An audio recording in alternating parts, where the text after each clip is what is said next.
Good evening, and thanks so much for joining us. Well, the First Nations Summit is looming closer, and yesterday the federal court ruled 600,000 Métis and off-reserve Aboriginals are now considered Indians under federal jurisdiction, meaning they are entitled to the same rights and benefits as those on reserve.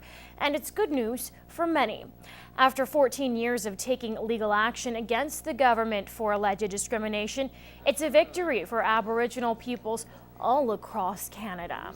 I think it's a big step forward for our elders, our leaders who have fought this battle for many, many years, and to finally have that recognition.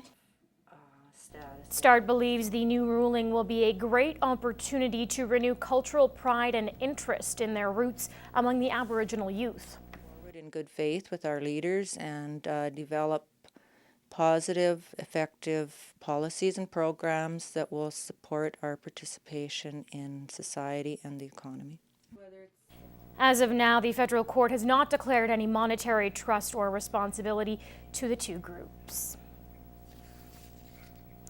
Alison Redford and the PCs are in the spotlight, but not in the way they'd hoped for. As Clayton Brown explains, the Conservatives are now under investigation over an alleged donation of nearly $500,000 given to the party from the Edmonton Oilers owner Daryl Katz. And the Wild Rose Party is chiming in, making sure that investigation happens. Allegations of a $430,000 legal donation accepted by Premier Redford and the PC party isn't being taken lightly. The Wild Rose Party is in full support of an investigation being started by the Chief Electoral Officer. If that's true, that's well in excess of the $30,000 contribution limit and would clearly be illegal. Our understanding is that it was made in the last week of the campaign to revive the PC campaign. Another troubling fact for Saskiw and the rest of the opposition was the timing. Cates just began asking for a staggering $100 million in taxpayers' money for a new arena. People don't want big money in politics. They don't want to, Albertans that I've talked to don't feel that big money should influence government decisions. And this is a big scandal if it turns out to be true. Saskiw claims the Wild Rose Party tried to get rid of all corporate donations, but it was shut down by the PCs. We're following the lead that has been done federally, where they ban corporate and union donations. Of course, the PCs voted that down, and we feel the reason they did that is because the vast majority of their funds are raised through large corporations. A group has been appointed to carry out the investigation. In St. Paul, Clayton Brown, Newcap News. It's been a deadly last few days on provincial highways. 7 people have been killed and several others injured in collisions in both Alberta and Saskatchewan. Icy road conditions played a role in all 7 crashes, and that has a local driving instructor pleading with drivers to slow down. Naramanisa has more. Metal debris litters a highway northwest of Edmonton. This fatal accident on Highway 44 killed 2 people and injured 2 others. Altogether on Sunday, there were 4 deaths in 3 separate collisions on Alberta highways. On Tuesday, 3 people in Saskatchewan were killed in 3 separate crashes. 7 others were injured. You're going to move Sheldon out of this spot here and probably put him in for Tuesday morning on a road test. Murray Rennick is a driving instructor with Border Driver Education. He's been teaching for 16 years and has driven a big rig for 38. He knows all too well the dangers of highway driving. Speed is a factor that puts you in the ditch or a collision. Rennick says he sees many motorists driving too fast for road conditions. He believes drivers need to not only abide by the rules of the highway, but to respect other motorists. You're doing 100K and the other person is doing 125K in adverse conditions. Well, he gets out of control and he hits you. That's a 225K impact. Somebody's going to get hurt.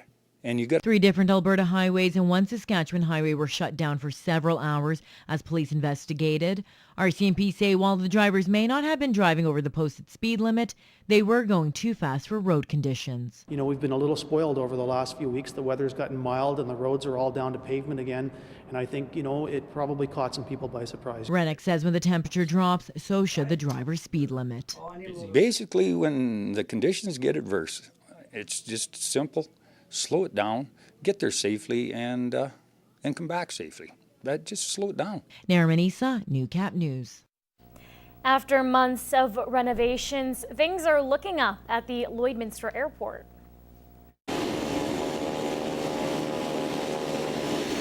The airport is now in the final stage of a rehabilitation project that started last September.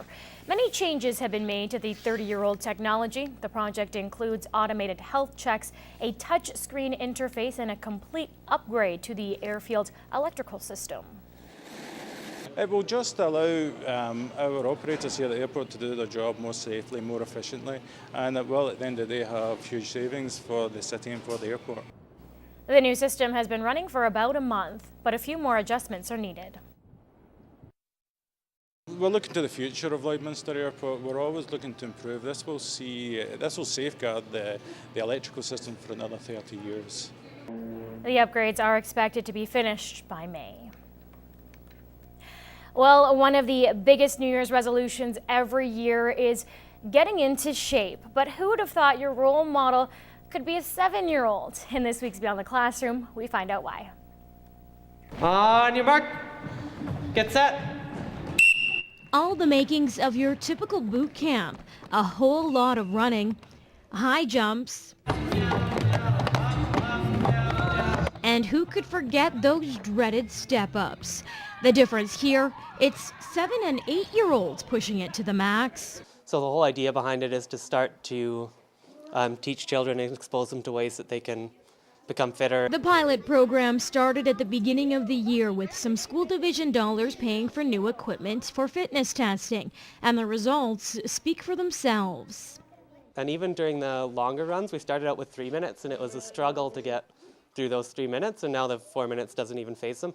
So they're definitely progressing. Each child sets their own goal for the year. I can do 36 push-ups. My goal is 40. Well, let's review our muscles. Who remembers what makes your arm do this? And learning the muscle groups, these grade 2's vocabulary might surprise you.